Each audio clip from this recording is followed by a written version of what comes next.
Chapter 5, the structure and function of large biological molecules. A brief overview. All living things are made up of 4 classes of large organic biological molecules, and these are considered carbohydrates, lipids, proteins, and nucleic acids. Hopefully, as we progress through these slides, you folks will be able to recall some of these large molecules from your curriculum and living environment. Within cells, small organic molecules are joined together to form larger molecules. These larger molecules are referred to as macromolecules. And in definition, they are large molecules composed of thousands of covalently connected atoms. The molecular structure and function are inseparable. Concept 5.1 discusses how macromolecules are considered polymers, built from smaller units called monomers. A polymer is a large, long molecule consisting of many similar building blocks, and these building blocks are referred to as monomers. Mono meaning one. 3 of the 4 classes of life's organic molecules are polymers, and these are carbohydrates, proteins, nucleic acids. Lipids are not considered polymers.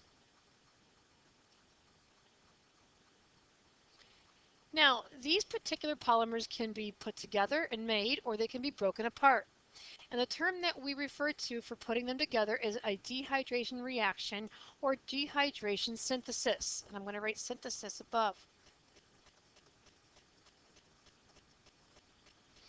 Now, when you put monomer units together and in the process of dehydration synthesis, water is actually going to be lost from the system because they have to find a way to join. And as they join, a water molecule is leaving the system. So we've got 2 H's and an O are leaving the system in order to be put together.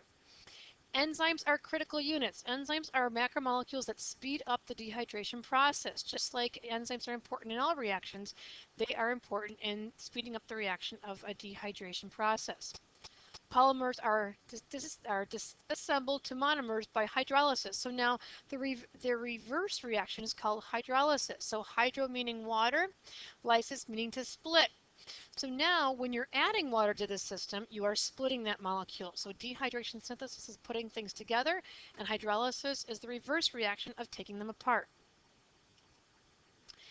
This slide is showing you right here where you've got a short polymer which you are actually building, and as you build, you are taking water out of the system.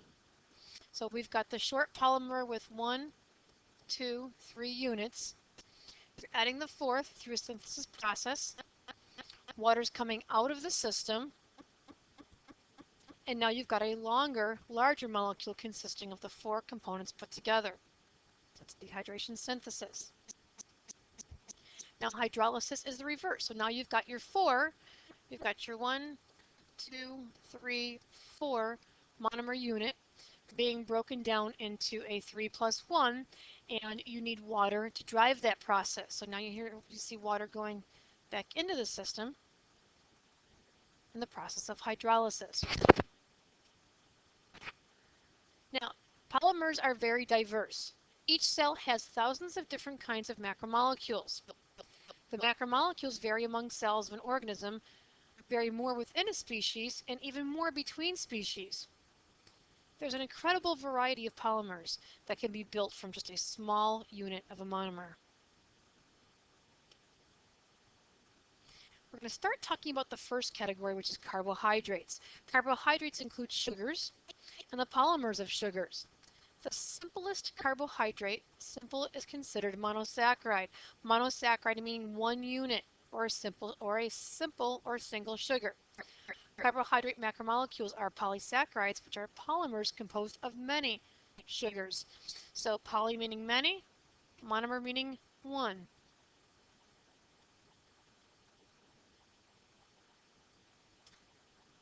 There are 3 different classes of carbohydrates, first being monosaccharide.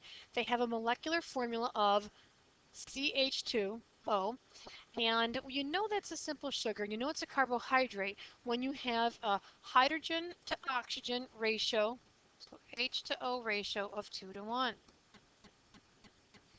Glucose, for instance, C6H12O6 is the most common monosaccharide. They can be classified according to the location of the carbonyl group, also the number of carbons in the carbon skeleton. The next slide, we've got two examples. We've got aldose and we've got ketose. And you can tell here from the positioning of the carbon atom, that's what's going to give it its functional characteristics. So the aldoses consist of the tri, the penta, and the hexose. And this would be a tri because it's got three. It's got 1, 2, 3. You've got 5, therefore pent, and hex has 6.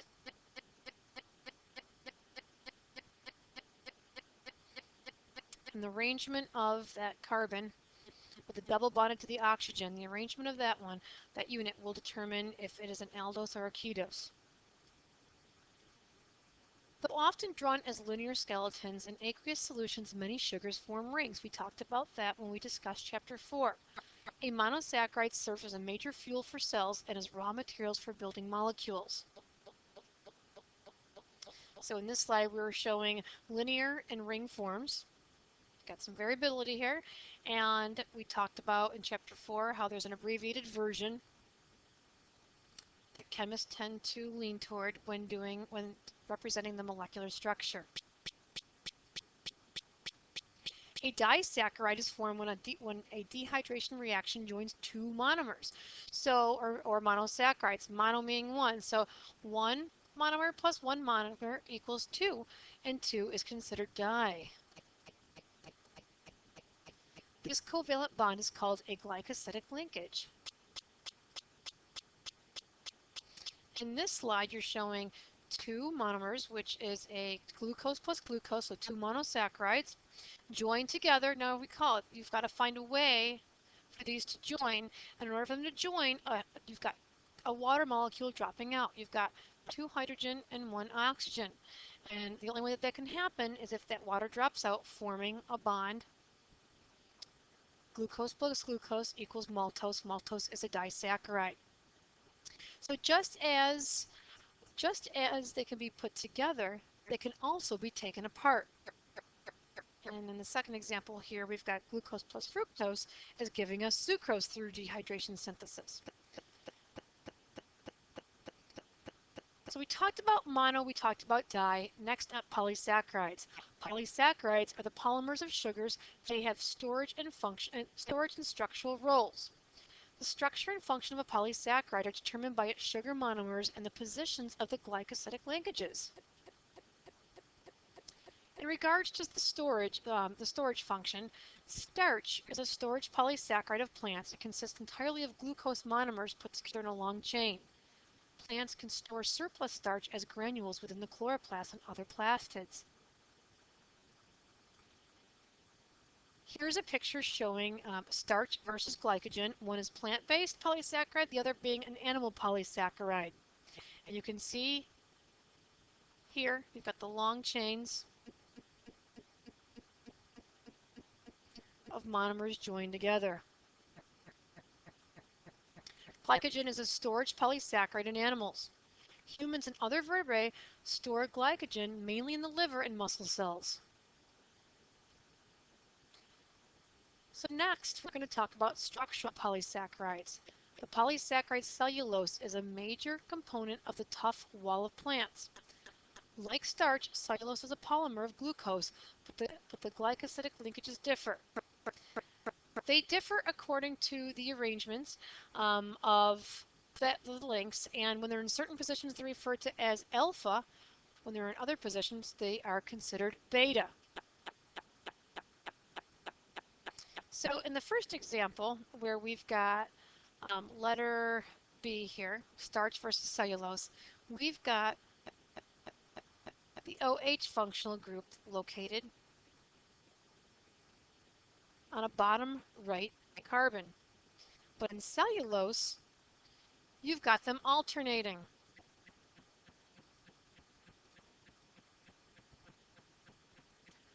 Therefore designating one being alpha and the other one being beta. Polymers with an alpha glucose are considered helical. polymers with the beta-glucose are straight. They form straight lines. In straight structures, the H, the hydrogen atoms on one strand can bond with the OH groups on the other strands. When we're considering parallel cellulose molecules held together this way are grouped into microfibrils, which form strong building materials for plants. Here's a great picture showing how the little cross-section taken out of a leaf representing the cell walls. The cell walls are magnified. Each one of those structural pieces is a microfibril. And inside of the microfibril, you've got the cellulose molecules. And each one of those cellulose molecules can be broken down into several monomers, building into a long chain called a polymer. So each one of these is a glucose monomer as you build polymers. Enzymes that digest starch by hydrolyzing the alpha linkages can't hydrolyze the beta linkage in cellulose. Cellulose in human food passes through the digestive tract as insoluble fiber. Insoluble meaning it does not dissolve. Some microbes use enzymes to digest cellulose. Many herbivores, for instance, from cows to termites, have symbiotic relationships with these microbes. Remember, symbiotic refers to a relationship where you maybe perhaps have a mutualistic where both benefit, where you have a commensalistic relationship where one organism benefits and the other one is unharmed, and a parasitic where one organism benefits and the other one is harmed. In this particular instance, we have a mutualistic where the microbes are actually finding a place to house, multiply, grow, and feed inside the gut of the cow. And obviously the mutualistic piece would be that the cows are using these microbes as a means of maintaining flora and fauna inside of that gut. Chitin, another structural polysaccharide, is found in the exoskeleton of arthropods. Chitin also provides structural support for the cell walls of many fungi. Here we have the structure of chitin. It's considered a monomer. Got a functional group coming off. Chitin forms the exoskeleton of arthropods. Some of you may have seen these structures kind of clinging to the trees. The chitin exoskeleton stays intact with the tree where the insect emerges and again leaves behind its shell. Chitin is used to make a strong and flexible surgical thread. Many uses. Next up are lipids. Lipids are known as fats, oils, and waxes. Lipids are a diverse group of hydrophobic, meaning hydrophobic means water hating. They're hydrophobic molecules. Lipids are the one class of large biological molecules that do not form polymers. The unique feature of lipids is that they have little to no affinity for water. They are considered hydrophobic because they consist mostly of hydrocarbons. Remember, this is just a carbon with the hydrogen bound to it, long chains, which form nonpolar covalent bonds. The most biologically important lipids are fats, phospholipids, and steroids. Waxes are included in this category as well. Fats are constructed from two types of smaller molecules, glycerol and fatty acids. You may have recalled to build a lipid, you need one glycerol and 3 fatty acids bound together to make a lipid. Glycerol is a 3-carbon alcohol with a hydroxyl group attached to each carbon. Now recall that the glycerol molecule is a 3-carbon chain that is running vertically, not horizontally. Oops, there.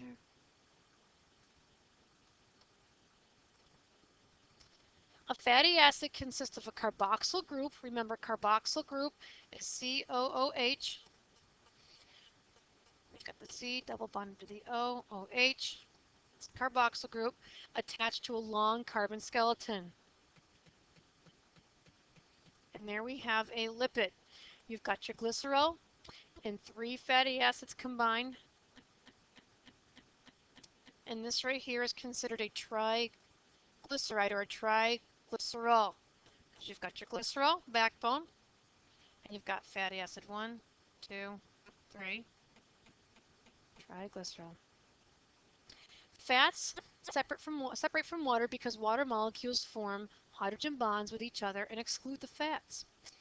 In a fat, 3 fatty acids are joined to glycerol by an ester linkage. So ester linkage holds those molecules together, creating a triglycerol or triglyceride. Fatty acids vary in length, which means the number of carbons, and in the number and locations of double bonds. We've got 2 examples of fatty acids here, or lipids. We've got saturated fatty acids and we've got unsaturated fatty acids. Saturated fatty acids have the maximum number of hydrogen atoms possible and no double bonds. So no double bonds, and underline that, no double bonds for saturated fatty acids. Unsaturated, in comparison, have 1 or more double bonds. They do have 1 or more double bonds.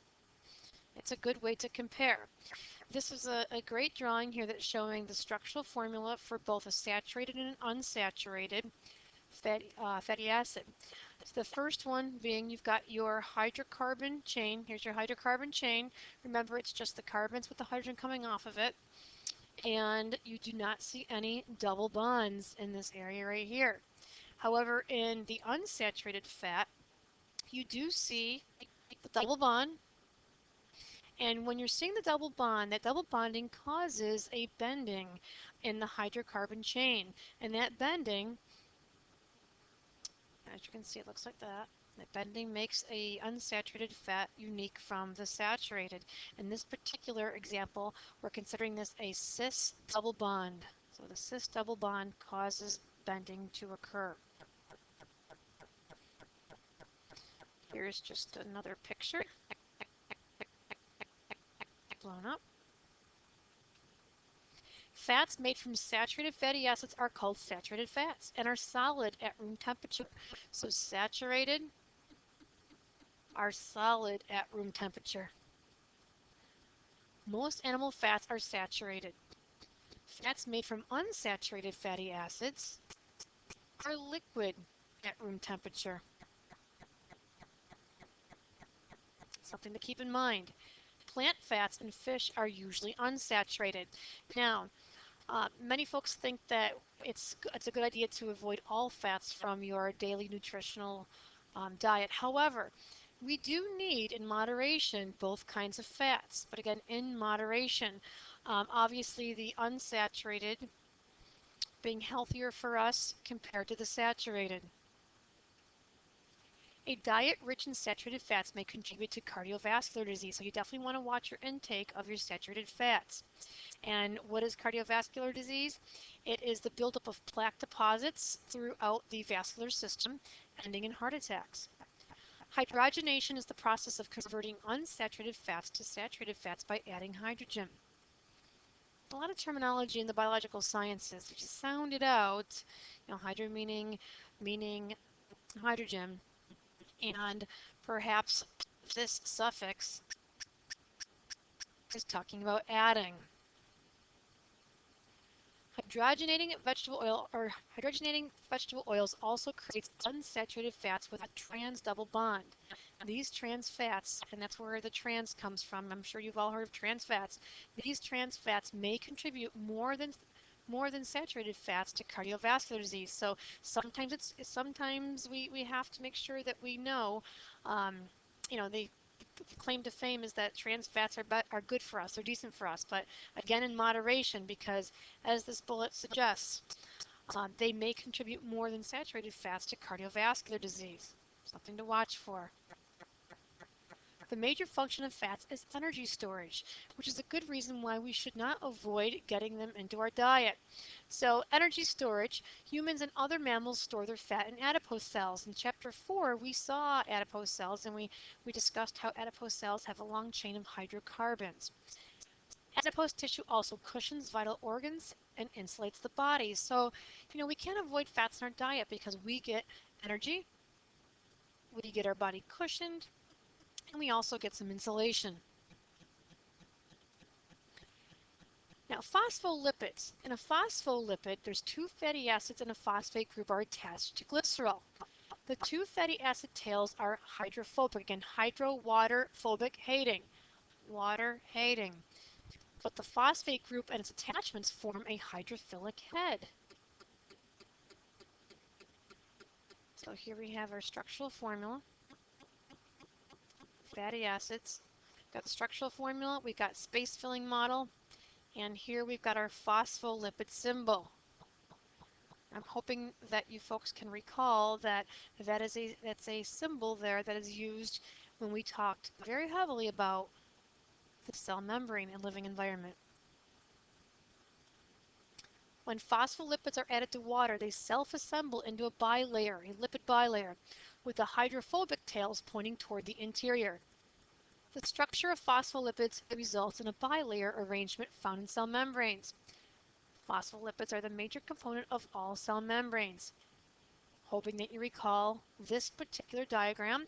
It's showing the cell membrane, and it's showing how different parts of the phospholipid are hydrophilic versus hydrophobic. So when you've got your hydrophobic tails, these are facing inward away from the water because remember, they're hydrophobic. They hate water.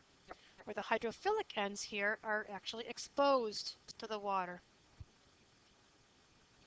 Steroids are our next example. Steroids are lipids characterized by a carbon skeleton consisting of 4 fused rings.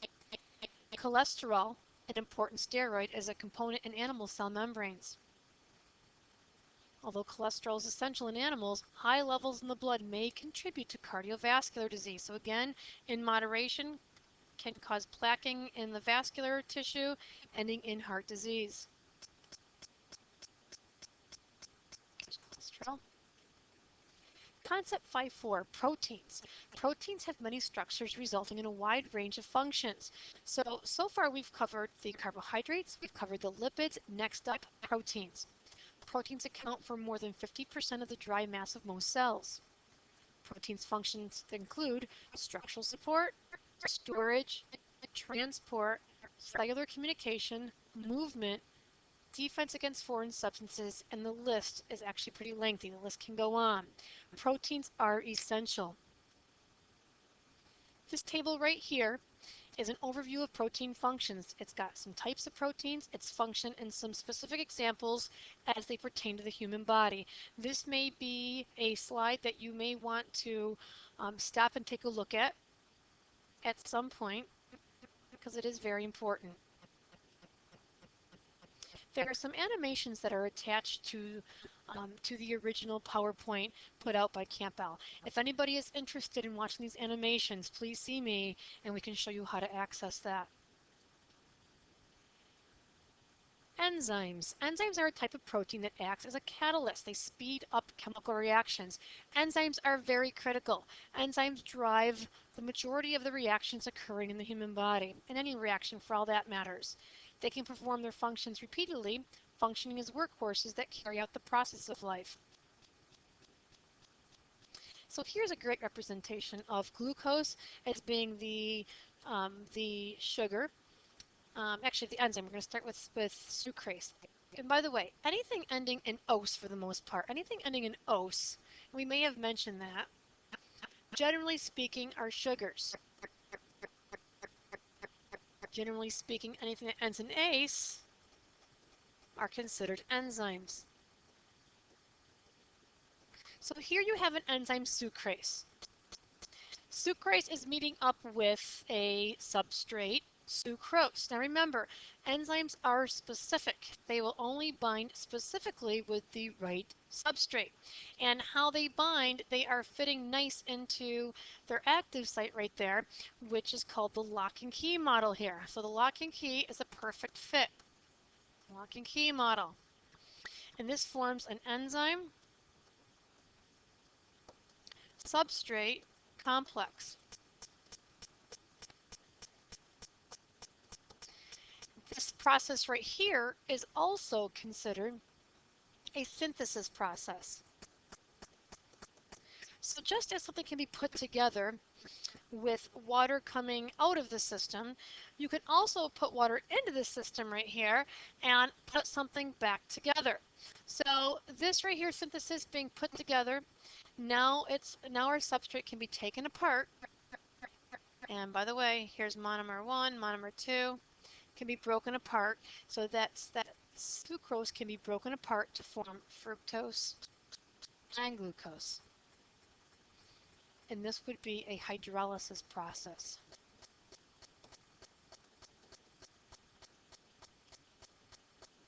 Polypeptides, poly meaning many. Again, a lot of prefixes and suffixes can tell us what our terms mean. Polypeptides are polymers built from the same set of 20 amino acids. A protein consists of one or more polypeptides.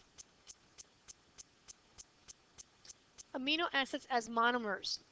Amino acids are organic molecules with a carboxyl and amino group on each end of the compound. Amino acids differ in their properties due to differing side chains called R groups. So proteins can become so numerous because of that R group. R in science, it's the same thing as representing X in, say, math class. So because that R group is so variable, that's why our proteins can be so numerous. Here's a typical amino acid. An amino acid is made up of a central carbon with a hydrogen, which is the first functional group. You've got a carboxyl group. Remember, carboxyl group is COOH. You've got your amino group, NH2, and your R side chain, which could be just about anything. So again, an amino acid is made up of a hydrogen, a carboxyl group, an amino group, and an R side chain. Now, these amino acids can be classified under a nonpolar category, a polar category, and those that are electrically charged. And electrically charged in a more acid versus a basic condition. This just gets a better view. And these next few slides may be some slides that you want to stop and take a close look at. Those that are nonpolar, those that are polar, and those that are electrically charged. Now, amino acid polymers. Amino acids are linked by peptide bonds. A polypeptide is a polymer of amino acids. Polypeptides range in length from a few to more than 1,000 monomers. Each polypeptide has a very unique linear sequence of amino acids.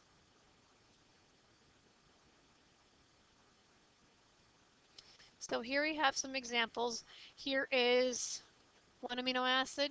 Here's another amino acid bound together by a peptide bond, building a protein.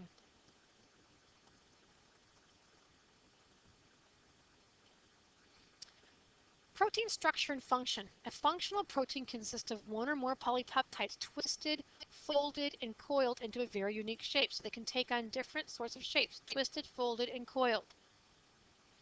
Here we have two different versions of a way of looking at the same enzyme, lysozyme. We've got a ribbon view versus a space-filled model. Two ways of a visual representation. The sequence of amino acids determines a protein's three-dimensional structure. A protein structure determines its function. We've got an antibody protein, and then we have a protein from flu virus. They look very distinct from each other. There are 4 levels of protein structure. There's a primary, a secondary, a tertiary, and a quaternary structure. The primary structure of a protein is its unique sequence of amino acids. So that's pretty much the ground floor here of putting together a large protein. The secondary structure found in most proteins consists of coils and folds in the polypeptide chain. So we're getting a little bit more sophisticated here. A tertiary structure is determined by interactions among various side chains, for instance, the R groups. And the quaternary structure results when a protein consists of multiple polypeptide chains. So we're talking here again about the primary structure. It's the sequence of amino acids in a protein. It's like, for instance, the order of letters in a long word. The primary structure is determined by inherited genetic information. So take a look right here. Very simple. We've got a chain, a simple chain. This is like a chain of an alphabet or a number system, and in this case they are amino acids joined together. So it's the primary structure. As they begin to fold, it becomes its secondary structure. As it begins to fold back on itself, it becomes the tertiary structure, and so forth. The coils and folds of secondary structure result from hydrogen bonds between repeating constituents of the polypeptide backbone. Typical secondary structures are a coil called either an alpha helix and a folded structure called a beta pleated sheet. So it's a coil called an alpha helix and a beta pleated sheet. So it's both, not or. So here's some examples of amino acid subunits. You've got your pleated sheets versus your helix. And its secondary structure. The tertiary structure is determined by interactions between the R groups rather than interactions between the backbone constituents. These reactions between the R groups include hydrogen bonds, ionic bonds, hydrophobic interactions, and van der Waal interactions. Strong covalent bonds called disulfide bridges may reinforce the protein structure. So I've got a lot going on in the tertiary and quaternary structure, again determined by its R side chain. Great picture we just talked about here. We got disulfide bridge. Okay, next up, and I'm going to actually forward it and then go back. The quaternary structure results when two or more polypeptide chains form one macromolecule. Two examples here, collagen and hemoglobin. Collagen is a fibrous protein consisting of three polypeptides coiled like a rope. So if we take a look, there we go, our three coils coiled like a rope. But the hemoglobin is a globular protein consisting of four polypeptides. There's two alpha and two beta chains. So here you've got 2 and 2, giving it a globular appearance. The quaternary structure results when two or more polypeptide chains, they actually form a large macromolecule. So this is the final stage of protein formation. Collagen's a fibrous, as we just said, collagen's a fibrous protein consisting of three polypeptides coiled like a rope. Hemoglobin is a globular protein consisting of four polypeptides, two alpha and two beta chains. This is an area of concern. What happens when something goes wrong in the primary structure here? Well, often it leads in disease. An example here, we've got sickle cell anemia or sickle cell disease. It's a change in the very primary structure of the protein. So I'm going to actually forward it to the next slide, but I will say that this particular disease is an inherited blood disorder. So on the left, we've got a normal hemoglobin. We've got the primary structure where we've got val, his, luther, pro, glu, glu, and that stands for valine, histidine, leucine, thyrine, proline, and so forth, and I'm hoping I'm pronouncing those correctly. Now, from the primary structure, we go down through the secondary, tertiary, quaternary, and so forth. And as we go down through, the proper process of matching, folding, and so forth, we end up with a normal red blood cell that looks like a thumbprint cookie here. It's a red blood cell. Remember, red blood cells are responsible for carrying important gases, oxygen, in the bloodstream. But when something goes wrong, and in this next example right here on the right, in the primary structure, GLU is actually substituted for, or VAL is substituted for GLU. One simple change, not insertion, but change, could end up with a very different look. And I suppose that with the primary structure you could have an insertion, a deletion, and so forth. But in this case, you have a substitution for GLU. Val gets substituted for glue. Now take a look as you go down through your primary, secondary, tertiary, quaternary.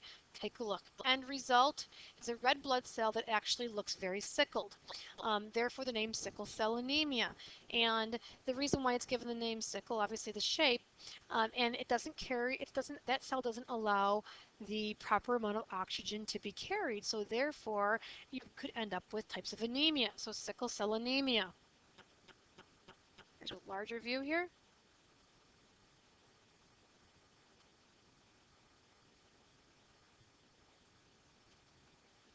What determines protein structure? In addition to primary structure, physical and chemical conditions can affect the structure. Any alteration, a change in pH, your concentration within the cells, through temperature or other environmental factors can cause a protein to unravel. And this is given the word denaturation. So it can denature. A denatured protein is biologically inactive. It can, however, renature itself. On the left, you've got a normal protein. On the right, you've got a denatured protein. Protein folding in the cell. It's hard to predict a protein structure from its primary structure. Most proteins probably go through several states on their way to a stable structure. There are these little protein molecules called chaperones that assist the proper folding of other proteins.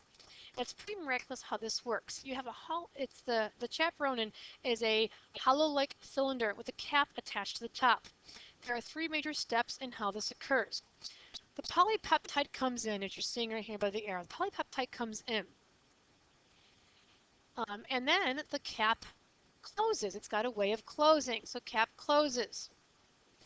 As the polypeptide is inside the chamber, the cylinder, it is allowed to change some shape. So the cap attaches, causing the cylinder to change its shape in such a way that it creates a hydrophilic environment for the folding of the polypeptide.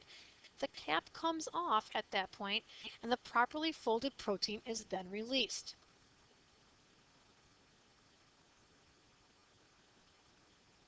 A larger view.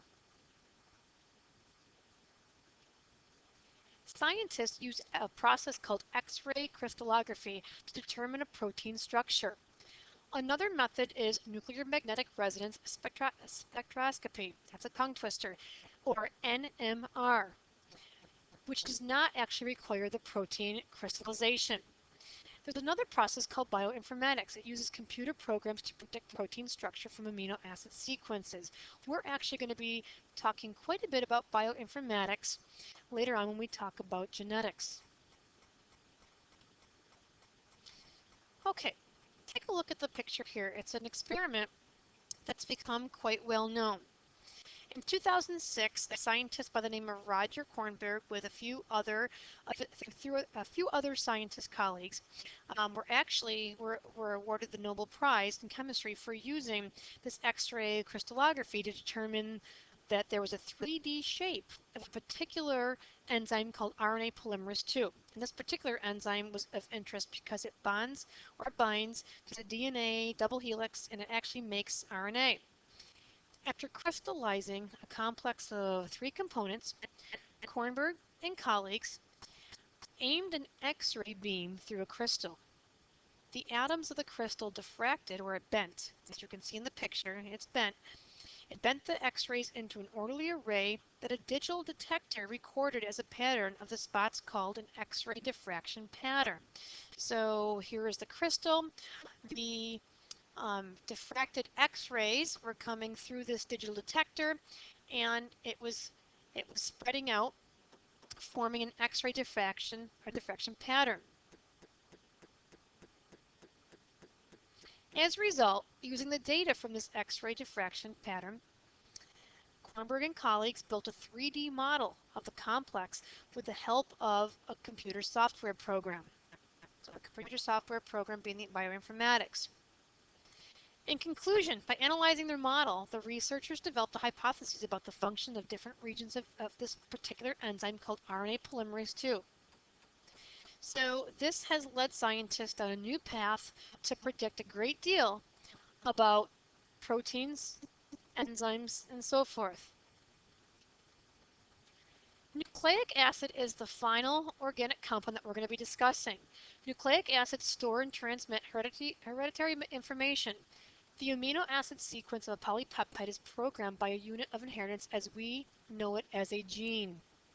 Genes are made of DNA, which is called a nucleic acid, deoxyribonucleic acid. There are two types, DNA and RNA. You should be somewhat familiar with both of those.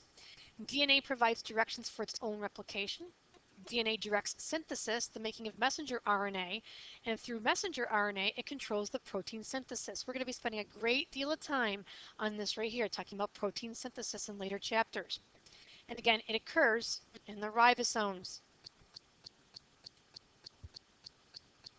Several pictures showing the making of messenger RNA in the nucleus. Leaves the nucleus. Movement of the messenger into the cytoplasm.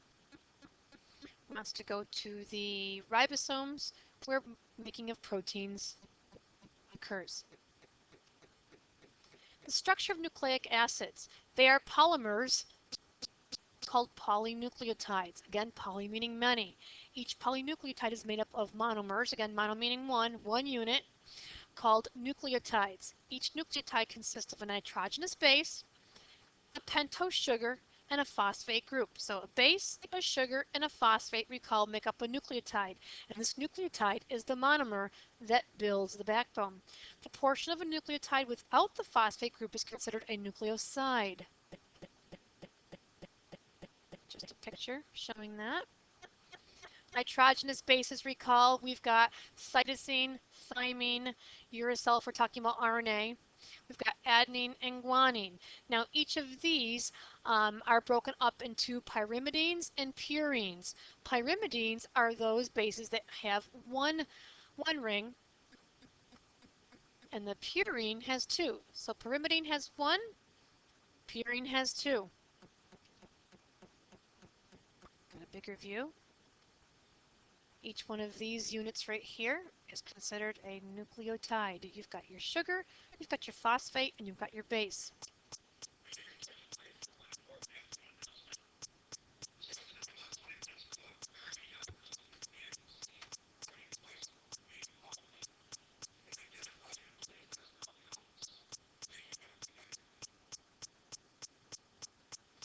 Okay, we apologize for that announcement. We're going to get back on track here.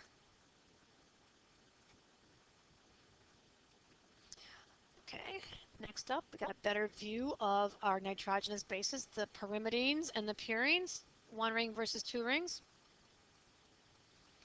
DNA versus RNA, deoxyribose versus ribose. Now, the nucleotide monomers, nucleoside, remember, is the nitrogenous base plus the sugar. So we are short the phosphate group. There are two families of nitrogenous bases, the pyrimidines, which we just spoke about, and the purines. I guess just a great way to get this down is to just remember which one of those bases go into which one of those groups. In DNA, the sugar is deoxyribose. In RNA, the sugar is ribose. And the nucleotide consists of the nucleoside plus the phosphate group. The nucleotide are polymers that are linked together to build a polynucleotide. Adjacent nucleotides are joined by covalent bonds that form between the OH group on the 3' carbon of one nucleotide and the phosphate group on the 5' carbon on the next. These links create a backbone of sugar phosphate units with nitrogenous bases as appendages. The sequence of bases along a DNA or messenger RNA polymer is unique to each group. Now, we are going to go in a great bit of detail when we talk about DNA in the future. The DNA double helix. A DNA molecule has two polynucleotides spiraling around an imaginary axis forming a double helix. In the DNA double helix, the two backbones run in opposite 5' versus 3', then 3' versus 5', and that's what's giving us the double helix. This is referred to as anti-parallel. So for instance, we're going from 3' to 5 to 3 in one end, 3 to 5 to the other end, forming an anti-parallel strand. The one DNA molecule includes many genes. The nitrogenous bases in DNA pair up and form hydrogen bonds. Adenine always pairs with thymine, and guanine always pairs with cytosine. AT and GC. I always told my kids, as funny as it is, apple trees and goat cheese just always seem to click in my mind. So AT, GC. Again, take a look, 5', 3', and then the opposite, making it anti-parallel, making the double helix form. The theme of emergent properties in the chemistry of life here. A review. Higher levels of organization result in the emergence of new properties. Organization is the key to the chemistry of life. So in summary, we talked about four major groups of large biological molecules. We've got our carbohydrates, we've got our lipids, we've got our proteins, and we've got our nucleic acid. Now today in class, I asked you folks to draw a chart and tell me what you knew about these. Your papers were pretty bare, which leads me to believe you've got some studying to do. So the goal of today is to allow you to become reacquainted with this information because I know that you have learned it back in living environment. So this is an excellent overview, and I'm hoping that you spend some time on this evening, taking a look at each one of these categories, looking at the components, the examples, and the functions. Next several slides, just take it a little bit magnifying here so you can see it. Here's just a quick little table. So, in summary, what should you guys be able to walk away with? You should be able to list and describe the four major classes of molecules, describe the formation of a glycosidic linkage, and distinguish between monosaccharides, disaccharides, and polysaccharides. One, two, and many. Remember that. One, two, and many. Distinguish between saturated and unsaturated fats and between cis and trans fat molecules. Describe the four levels of protein structure. And finally, distinguish between the following pairs: a pyrimidine versus a purine, a nucleotide and a nucleoside, ribose and deoxyribose, the 5' end, 3' end of a nucleotide. Again, I would hope that you folks would go back and play this a couple times. If you're interested in doing the activities that are in the original PowerPoint, please come see me and we can show you how to retrieve that information. Thanks and good luck.